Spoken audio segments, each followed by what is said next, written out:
اپنی اپنی فکر کے مطابق لوگوں کو دین کا مسئلہ بتائیں گے. آپ کو والدین نے اس لیے بھیجا ہے کہ آپ دین کی خدمت کریں گے، اس لیے نہیں بھیجا کہ آپ یہاں پر آ کر دوسروں کو کافر بنانے کا طریقہ اور سلیقہ سیکھیں. یہ بالکل اس مقصد کے لیے آپ کو نہیں بھیجا گیا. تو اس لیے میں چونکہ آپ ہی کا فرد ہوں، مجھے معلوم ہے کہ ہمیں جھوٹ پڑھایا گیا، ہمیں جھوٹ بتایا گیا. یقین جانیے لوگوں کے اسلام سے پھرنے کا ایک بڑا سبب یہ بھی ہے کہ مدارس کے اندر فرقہ واریت سکھائی جاتی ہے. کچھ لوگ اس کا انکار کرتے ہیں اور وہ کہتے ہیں نہیں، باہر کے لوگ ہیں، انہیں پتہ نہیں ہے. مدرسے کے اندر ایک دن بھی گزارا نہیں ہوتا اور مدرسے کے وکیل بن جاتے ہیں. ہم تو 10-12 سال مدرسے کے اندر ہم نے تعلیم حاصل کی ہے. میں ان کا احسان مند ہوں اپنے اساتذہ کرام کا، جنہوں نے مجھے قرآن مجید کی تعلیم دی، جنہوں نے مجھے قرآن کا ترجمہ فقہ کی تعلیم دی، ان کا احسان مند ہوں. لیکن میں اپنے طلباء بھائی جو دور دراز علاقوں سے مدارس میں آتے ہیں، میں ان کا بھی خیر خواہ ہوں، خیر اندیش ہوں. تو ان سے بھی میں کچھ باتیں یہی کرنا چاہتا ہوں کہ آپ لوگ اس چیز میں نہ آئیے گا. آپ کو مدارس میں اس لیے نہیں بھیجا جاتا کہ آپ دوسروں کے بارے میں نفرت سیکھیں یا اپنے ذہن میں اپنے دل میں نفرت بنا کے بیٹھ جائیں اور آپ واپس علاقوں میں جائیں اور وہاں پر مسجد میں جا کر آپ دوسرے فرقوں کی تکفیر کرنے لگے، ان کے خلاف بات کریں. آپ قرآن مجید رکھیں، قرآن کا ترجمہ لوگوں کو سکھائیں، لوگوں کو دین کے بنیادی مسائل کا علم نہیں ہے. تو بہرحال یہ چیزیں ہمیں سکھائی گئی. اس لیے میں یہ کہنا چاہتا ہوں کہ جو میرا مخاطب سنی نوجوان ہے، یہ ساری باتیں میں اپنے سنی نوجوانوں سے کہنا چاہتا ہوں کہ ہمیں یہ جھوٹ بتایا گیا ہے. آپ میری ویڈیوز دیکھیں، میں اپنی زندگی کو آپ کے سامنے اس لیے رکھ رہا ہوں کہ میں آپ ہی میں سے ایک فرد ہوں، آپ ہی میں سے ایک فرد. مجھے بھی یہ پٹی پڑھائی گئی تھی کہ کافر کافر، شیعہ کافر. میں بھی محرم کے دنوں میں سمجھتا تھا کہ یہ لوگ اس میں غم منانا حرام ہے، ناجائز ہے، بدعت ہے. میں بھی یہ سمجھتا تھا کہ ان کے ہاں قرآن الگ ہے. میں بھی یہ سمجھتا تھا کہ یہ امام علی کی عبادت کرتے ہیں، یہ لوگ ان کو اللہ مانتے ہیں، یہ ان کی مساجد الگ ہیں، امام بارگاہ اس نام کو بگاڑ کے ہم کہتے تھے. یہ ساری چیزیں ہمیں بتائی جاتی رہیں، لیکن ان میں سے ہر بات غلط ثابت ہوئی ہے. اور میں تو یہ کوشش کرتا ہوں کہ جو چیزیں مجھے بتائی گئی کہ شاید ان میں سے کوئی ایک چیز سچ ثابت ہو جائے. میں نے بہت کوشش کی کہ وہ چیز پروف ہو جائے جو ہمیشہ ہمیں بتائی گئی. یعنی ان کا قرآن الگ ہے، تو ہمیں ان کا قرآن، وہ تو اسی طرح کا قرآن ہمیں ملتا ہے. ان میں حافظ نہیں ہوتے، ہم نے اپنی آنکھوں سے ان میں حافظ قرآن دیکھے ہیں.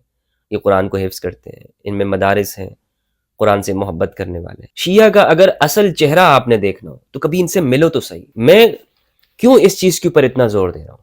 میں انٹرفیتھ ہارمنی پہ کام کرتا رہا ہوں، میں غیر مسلم لوگوں کے پاس گیا، ان کی باتگاہوں میں گیا ہوں، ان کے بارے میں بھی ہمیں غلط بتایا گیا. چونکہ مثال کے طور پر آپ ہندوؤں کو لے لیں، ہمارے یہاں پاکستان میں ہندو پائے جاتے ہیں اور اب تو بہت کم ہو گئے ہیں، لیکن جن علاقوں کے اندر ہیں بہت امن کے ساتھ اور پیس کے ساتھ رہتے ہیں. ہم شاید یہ سمجھتے ہیں کہ جو بھی ہندو ہوتا ہے وہ ہندوستانی ہوتا ہے، یہ ہمارے دماغ میں ہوتا تھا. اب بھی اگر آپ دیکھیں گے ہمارے بچے بھی جو ہے وہ یہ پوچھتے ہیں، اگر وہ کسی ایسی خاتون کو دیکھ لیں کہ جس نے سندور لگایا ہوا ہے تو وہ یہ سمجھتے ہیں کہ یہ انڈین ہے. اور یہ بالکل اسی طرح کی بات ہے جیسے یورپ کے اندر جو وہاں کے رہنے والے لوگ ہیں وہ اگر کسی مسلمان کو دیکھ لیں تو وہ یہ سمجھیں کہ یہ پاکستانی ہے، یعنی ہر مسلم پاکستانی ہے، وہ شاید یہ سمجھے.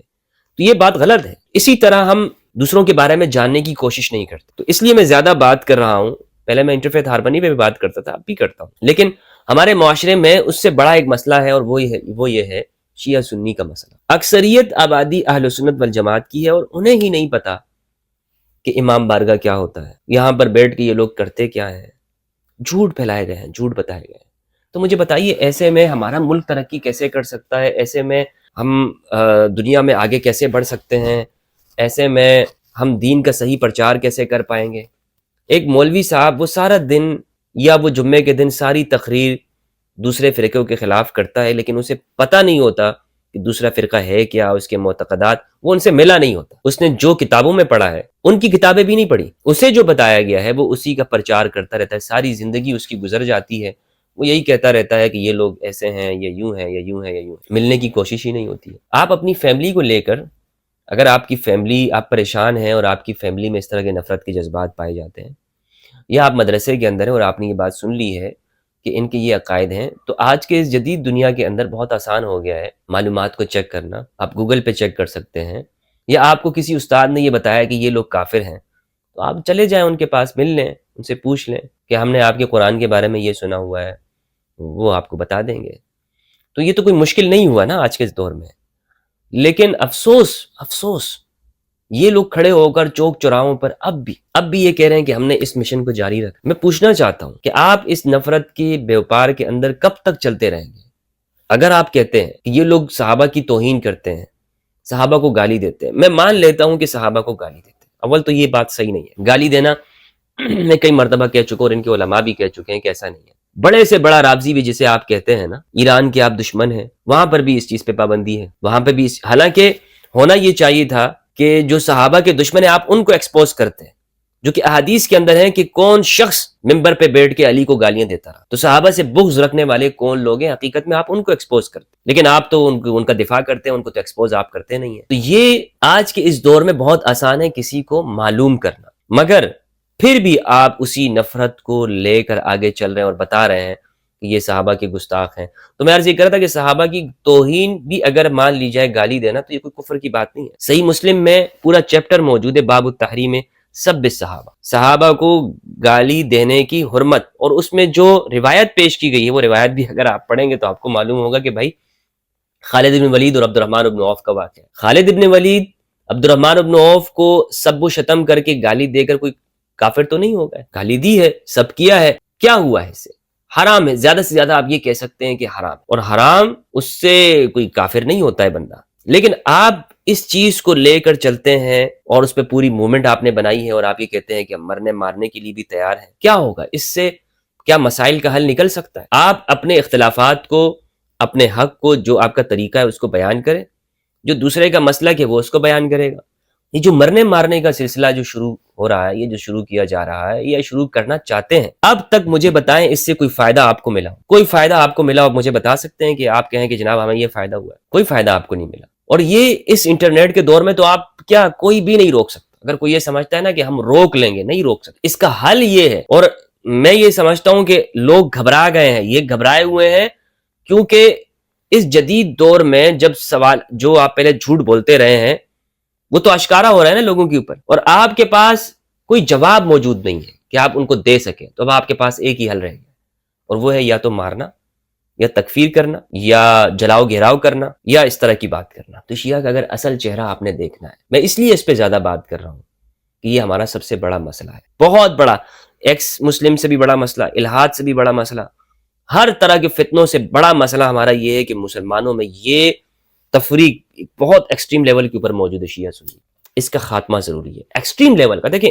اختلافات نہیں ختم ہو سکتے، اس ایکسٹریمزم کا خاتمہ کرنا ضروری ہے، اور اس میں سمجھتا ہوں کہ ہمارے جو ادارے ہیں، ریاست ہے، اس کا بہت بڑا فیلئر ہے۔ آپ ہمیشہ الٹا کام کر جاتے ہیں۔ جو بنیادی چیز ہے تکفیر، کسی کو کافر قرار دینا، آج تک اس پہ پاکستان میں پابندی نہیں ہے۔ کیوں نہیں ہے؟ پابندی لگائیں آپ اس چیز پہ، برسر عام اگر کوئی کسی کو کافر کہے، کافر کافر کا نعرہ لگائے، اس کو پابندی لگائیں، اس کے اوپر اس کو 10 سال کی قید آپ اس کو دے دیں، جرمانہ کر دیں، کیسے یہ ختم نہیں ہوتا یہ مسئلہ؟ کیسے ختم نہیں ہوتا؟ کیا ہمارے یہاں پر جمہوریت کفر کا نعرہ نہیں لگایا جاتا؟ اور کیا یہ جو دہشت گرد تنظیمیں ہیں وہ اس نعرے کا استعمال نہیں کرتی ہیں؟ اور دوسرے مسلمان فرقوں کی تکفیر کے نعرے یہاں پر نہیں لگائے جاتے؟ پابندی کیوں نہیں لگا رہے؟ کیوں نہیں لگا رہے؟ اس کو کیوں آج تک چھوٹ دے رکھی ہے اور اس پر کوئی بات نہیں کرتا؟ اس لیے کہ جتنے بھی مذہبی طبقات ہیں، میں سمجھتا ہوں یہ فرسودہ ذہنیت کے حامل رجت پسند طبقات، جنہوں نے مسلمانوں کو ڈیوائیڈ کیے رکھا ہے، اور ان کا فائدہ اسی میں ہے کہ مسلمان آپس میں لڑتے ہیں۔ رجت پسند، جب مذہب وہ ترقی سے نکل جائے، انسانوں کی فلاح کے بجائے انسانوں کو نقصان کے اندر استعمال ہو رہا ہو جو مذہبی تعلیمات ہیں،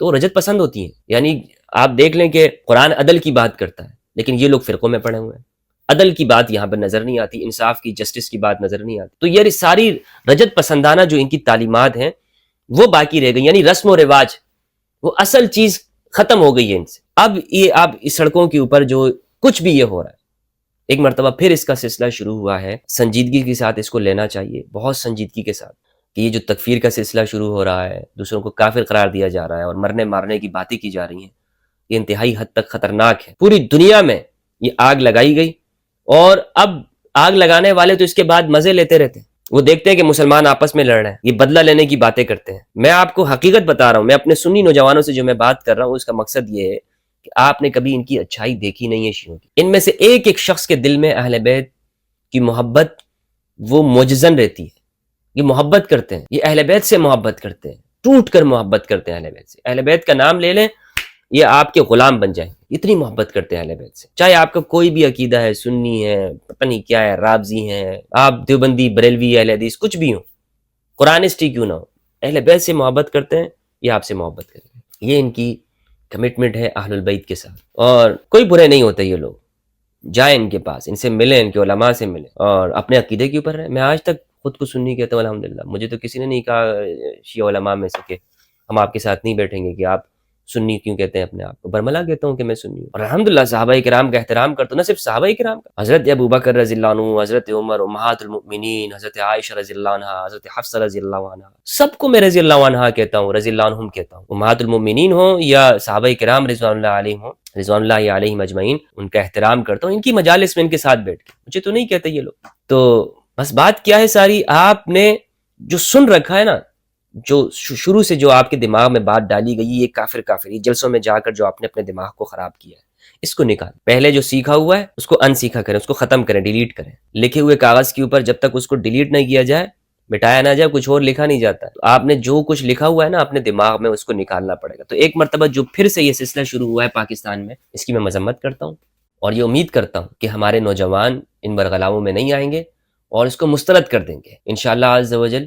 ہم نے اگر یہ نہج اپنائی کہ ہم خود چل کر گئے اور ہم نے تحقیق کی، تو میں سمجھتا ہوں انشاءاللہ عز و جل ہم ہر طرح کے فتنوں سے باہر نکل جائیں گے، اور ہم خود کو بھی اور اپنے ملک کو بھی بہت بہتر بنا سکتے ہیں۔ بہت بہت شکریہ دوستو۔